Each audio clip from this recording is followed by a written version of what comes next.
Is a ham and cheese bagel not the best thing you've ever had for lunch? But is it good for your blood sugar? Let's check in with Emma and Sarah to find out. Let's experiment.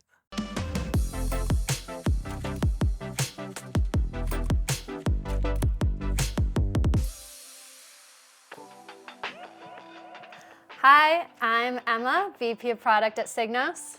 And I'm Sarah, Registered Dietitian here at Signos. And today we are eating a bagel with ham and cheese to see what happens to our glucose. And we are excited because it looks delicious. And we're also thinking we might have a decent spike because bagels are pretty big.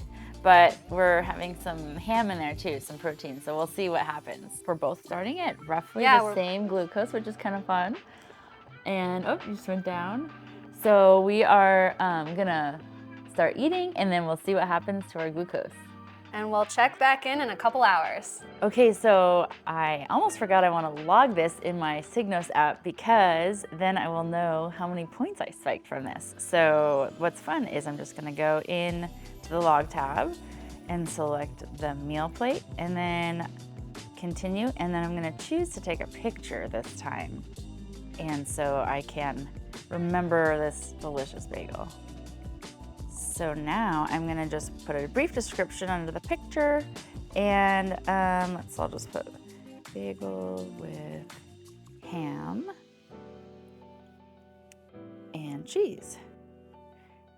And then click, I just have it here, it's really easy, click log, and it saves it so that later when I wanna know why did I spike, hopefully not very high, I will see what it was, and that's all. And then now it's saved and I can check back in a couple hours after I finished digesting and the spike has peaked, and I'll know what caused me to spike today.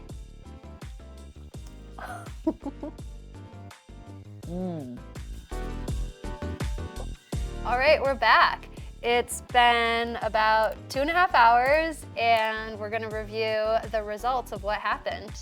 Yeah, so we compared and our spikes were pretty similar to begin with, which was kind of funny since we started around the same. But we had some big differences with how our spikes came down. I noticed mine took much longer to come down to baseline than I would typically expect for my usual blood sugar. And I noticed that I have had less sleep than I usually do lately.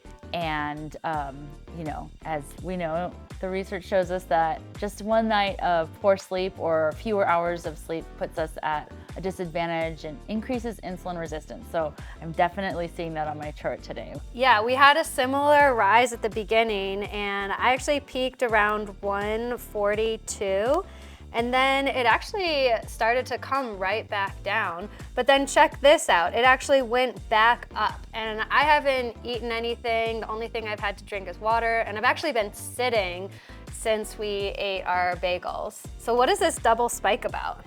So the good news is it's not a bad sign when you have a double spike. I know that question comes up a lot and people are worried that something shows that they're insulin resistant or something's wrong, but in fact, it just shows us that your body was quick to respond, was ready with that insulin to pull it out of the bloodstream into the cells, and then as you digested more glucose came into the bloodstream, and so then you saw that second spike.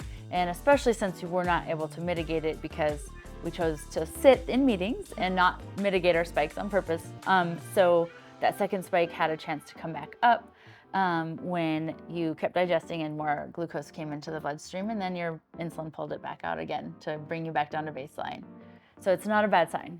Thanks everyone for tuning in today and watching our experiment. If you enjoyed this and want to see more experiments, like and subscribe on our social channels.